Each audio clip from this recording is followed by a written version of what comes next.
Donald Trump is talking about genocide in South Africa. Let's be really clear here. There is absolutely positively no credible human rights organization in South Africa or anywhere in the world that says that there's a genocide taking place in South Africa. So the response from President Ramaphosa has to only be, one, there's no genocide. Two, the bilateral partnership between the U.S. and South Africa is incredibly important for both sides of the Atlantic on security, on the economy, on trade. And we've got to do things to bridge this gap, both in the facts and in the material relationship between the two countries.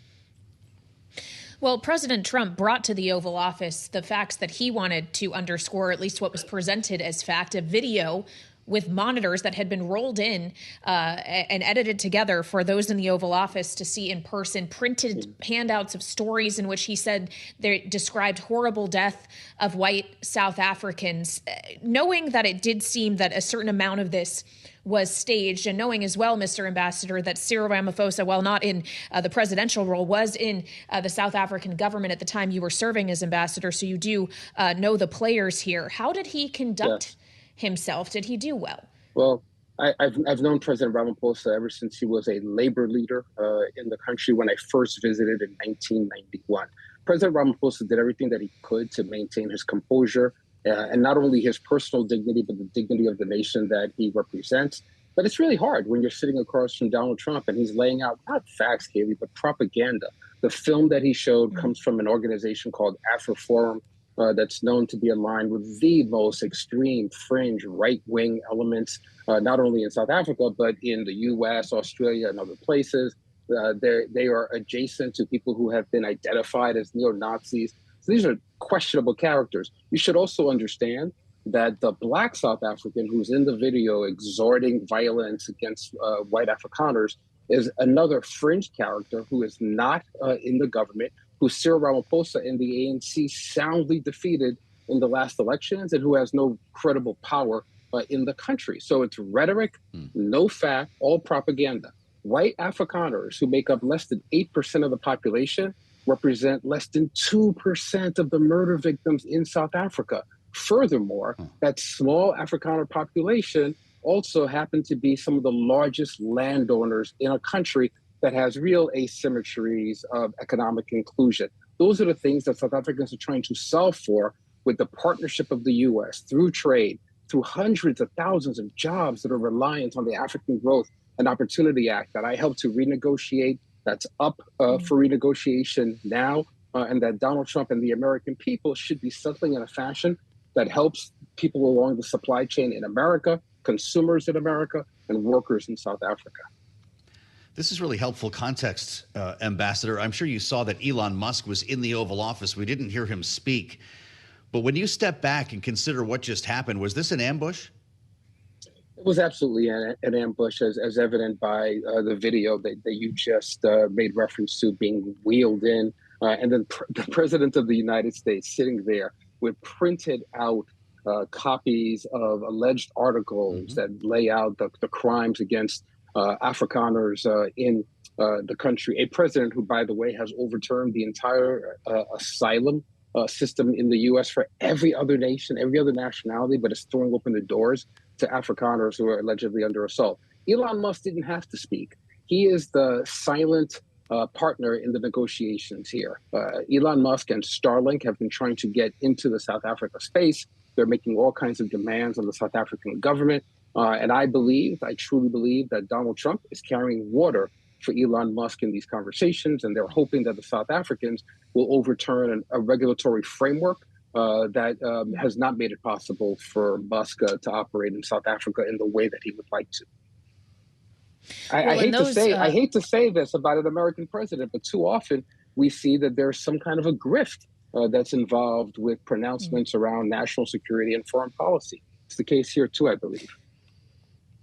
Well, there's another foreign policy issue, though, that the U.S. seems to take particular exception with when it comes to South Africa, and that's South Africa leading the charge in the International Court of Justice against Israel, claiming that Israel is committing genocide against Palestinians in Gaza. That was among the reasons that the Secretary of State, Marco Rubio, in testimony yesterday on Capitol Hill, suggested President Trump won't be attending the G20 summit in November in South Africa, though he didn't necessarily give us a firm answer on that in the Oval Office. Is that policy around Israel reconcilable between these two countries, Mr. Ambassador?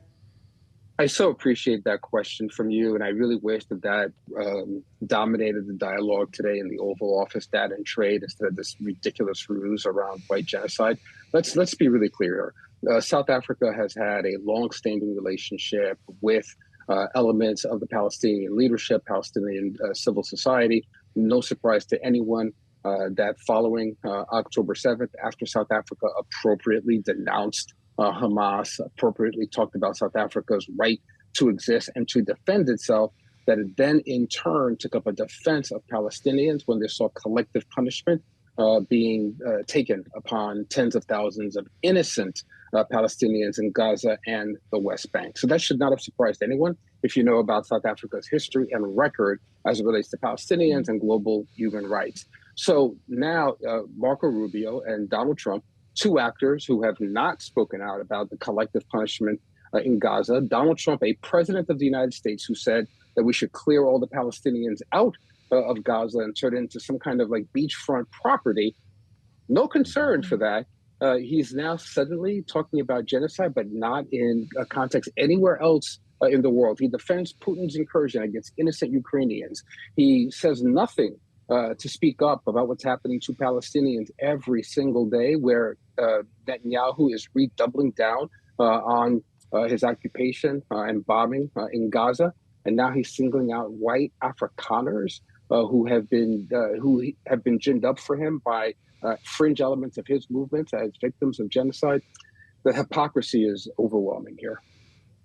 So this is a president of the United States, in your view, whose view has been corrupted by Elon Musk. I never thought I would live to see the day where a president of the United States would be siding with Vladimir Putin against an innocent sovereign nation that has been invaded and surfacing myth about genocide in one country in order to help the business interests of one of his principal supporters who spent in excess of $250 million on his election. It's an extraordinary thing. We have something in the United States called the Foreign Corrupt Practices Act, and I think that a responsible Congress would be looking thoroughly at these circumstances. Ambassador, we just have a minute left here, but given everything we've just discussed and the evident tension between the U.S. and South Africa, do you have hope a trade agreement between the two can be reached, knowing at the end of the 90-day period, a 30% reciprocal tariff could be put into place once again?